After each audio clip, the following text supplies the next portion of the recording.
Life-saving equipment that talks to you is being unveiled in South Warwickshire today. Automated external defibrillators use a computerised voice to give instructions. They're being installed in the High Street in Ulster and in the town's schools. Steve Hayes from the organisation behind the idea says they can be used by virtually anyone. When somebody suffers a sudden cardiac arrest, to shock the heart back into its normal rhythm, the heart isn't beating effectively, that can happen to anyone. There's often no warning signs at all, so very different to a heart attack. The two are often confused. And life-saving equipment that talks to you is, I'm not so sure about that one actually, I don't know my barbecue talking to me, is being unveiled in Ulster today.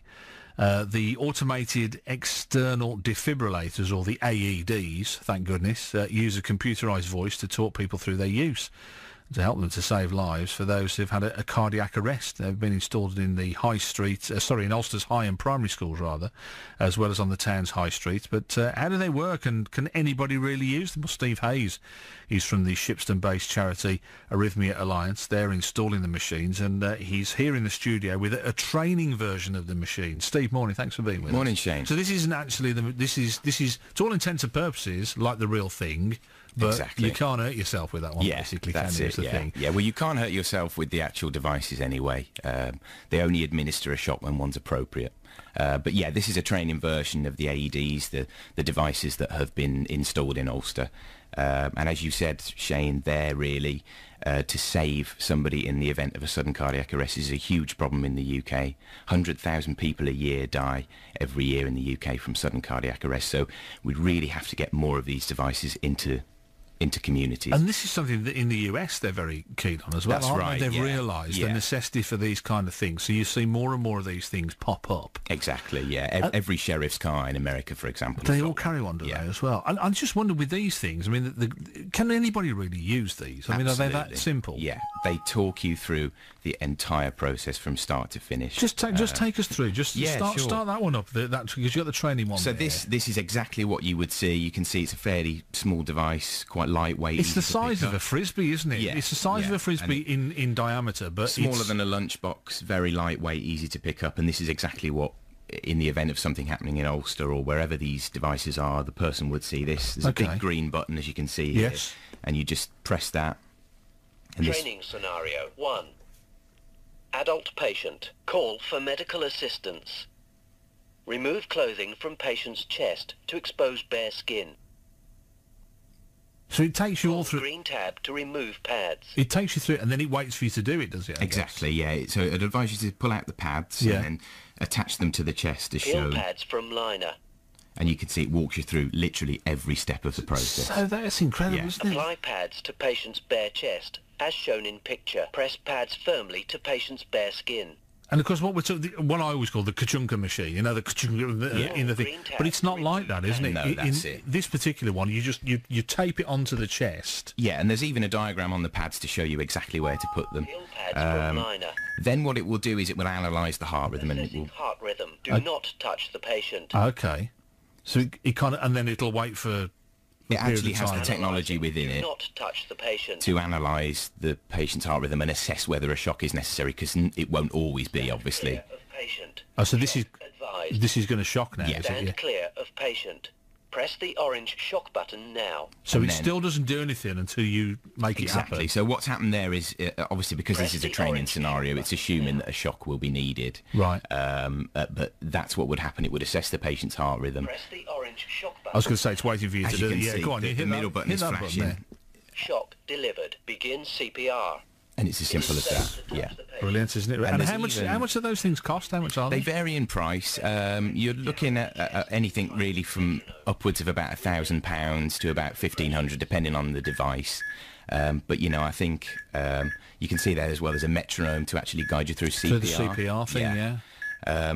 So, you know, for the life-saving potential of the devices, and the life-saving potential is absolutely huge. How do people know that they're there? Because that's the key thing, isn't it? Is first of all is to know that they're there, and then not be frightened of using them in those kind of situations. Exactly. But how will they know? Will there be a big kind of sign that says we've got one of these things? Yeah, there is. I mean, that's one of the big things with our sort of work, and particularly with our Hearts and Goals campaign, which is a campaign we've been running with Fabrice Muamba this year, is to get the devices in public places and to have have them in cabinets which are easily recognisable. So the devices in Ulster, for example, are in locked bright green cabinets with signs saying AED. Right. And also we run awareness. So today there's a big launch in Ulster which will be about making the community aware that the devices are there, and as you say, breaking down that barrier and knowing that this device is a potential lifesaver.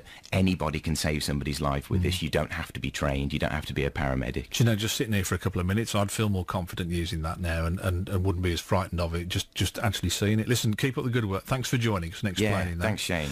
Steve Hayes there from the Shipston-based charity Arrhythmia Alliance joining us on the show. Well, we've been hearing today about these talking defibrillators that have been installed in Ulster by charity Arrhythmia Alliance as part of their Heart Rhythm Week. The group Steve Hayes brought one into the studio a little bit earlier for a demonstration. Remove clothing from patient's chest to expose bare skin. Press pads firmly to patient's bare skin. Do not touch the patient. Okay. Press the orange shock button now. Don't Shock delivered. don't I Begin sound- CPR. Don't I sound intelligent when I'm listening and being told that was me going, okay. One man who knows why they're so important, though, is Joe Sevier from Lower Quinton near Stratford. He joins us on the show. Morning, Joe. Good morning, Shane. How are you? I'm good, thanks. How are you, more to the point? And what happened to you then? Well, this all happened on the 7th of June 2011, and I was at a public meeting in the Lower Quinton Village Hall when I suddenly had a cardiac arrest. It was really my lucky day, because the day I had it, and I sort of keeled over, and I don't really remember anything about it, so what I'm telling you now is hearsay. But luckily there were a shed load of policemen there, all of whom, of course, first aid trained, 2 retired nursing sisters and a retired doctor. Wow, that's the place to do it, isn't it, if you're going to have one? Well, that's right. And so somebody took my pulse and sort of said there isn't one. The police were absolutely quite outstanding. They were the ones who saved my life, and to them I owe a considerable degree of debt of gratitude.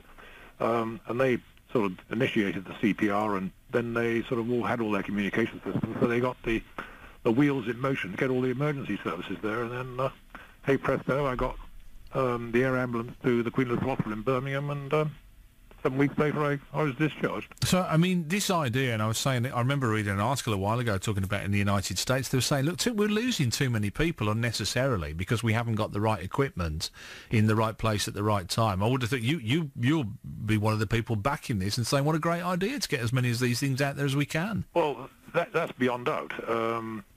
You know, but there is the argument, of course, is how long's a piece of string? You can't have these things on every street corner. No. But, I think that the system of what is, having these things in two or three in every village or area, so they're easily accessible, is actually first class. It's beyond doubt, and well, really, I'm a fine example of it. Absolutely, yeah. I was going to say, without them, there, but for the grace of God. Joe, stay there. I want to bring in Trudy Loban, who's the founder of Arrhythmia Alliance. Morning, Trudy. Thanks for your time this morning. Morning. Morning. Joe, people like Joe, owe their lives to this kind of technology. Joe, who was also a personal friend of mine just by coincidence, but is so lucky. 100,000 people each year in the UK die from sudden cardiac arrest, and very few survive to tell the tale, as Joe has just shared with us. And so it's vitally important that we get defibrillators, AEDs, available 24/7 in communities. We have fire extinguishers, and yet only approximately 400 people a year die in a fire. As I said, 100,000 die from sudden cardiac arrest. So AEDs should be as common as fire extinguishers. You're right. I mean, it's a mindset thing, isn't it? And I must admit, just seeing the one that Steve brought the training version in earlier on this morning, and just seeing that, you do feel automatically more confident, because you think, oh, okay, this is a machine. It's going to tell me exactly what to do, and you really can't go wrong, can you, with this? Well, that's exactly it. You cannot harm anybody with an AED. It will only work if the person's heart has gone into a certain rhythm. Yeah. So if you put it on Joe today, it wouldn't work because his heart's beating well. So you cannot harm anyone. You cannot kill anyone with it, but you can save a life. And the machines tell you exactly what to do, so you don't have to have any training. Obviously, training makes you more confident, but I was demonstrating it to my parents and my 4-year-old nephew. Let me have a go, let me have a go, and he was able to do it. Yeah. So it really is, anybody can use it, and it can save lives. And what's... Anyone want... Sorry, I was just going to say, become... what's the plan, Trudy, with where you're going to put these? Because Joe makes a good point, doesn't he? You can't have these everywhere. But so, I mean, you're talking about schools, you're talking about the high street. What else is the plan for these devices? We put them in cabinets that are linked to the local ambulance service. So you still dial 999, that's vitally important, and we work in partnership with the local ambulance service and the police. You dial 999, they tell you where the nearest cabinet is, so you can get the AED. So it's having it in all public places, outside. There's no point having it in an office, which closes at 5 o'clock. And yes, outside of school, we all hear, sadly, of young children dropping dead playing football or whatever. With an AED, those deaths wouldn't occur in many cases. And having them outside the village hall, outside the pub, outside shopping centres, anywhere really where there are people. And obviously we need them in rural areas. I've placed one in my village, Newbold-on-Stour, Shipston, the whole of Darlingskirk, Armskirk, that parish is completely covered now with AEDs. It's the first heart-safe parish in the UK. Incredible. And so Ulster's now coming on board, and we want Warwickshire to become the first heart-safe county. So anyone with an AED already, if they could register it with us so we know where they are, and also anyone willing to find out more and approach us where they think there should be an AED, then please do so.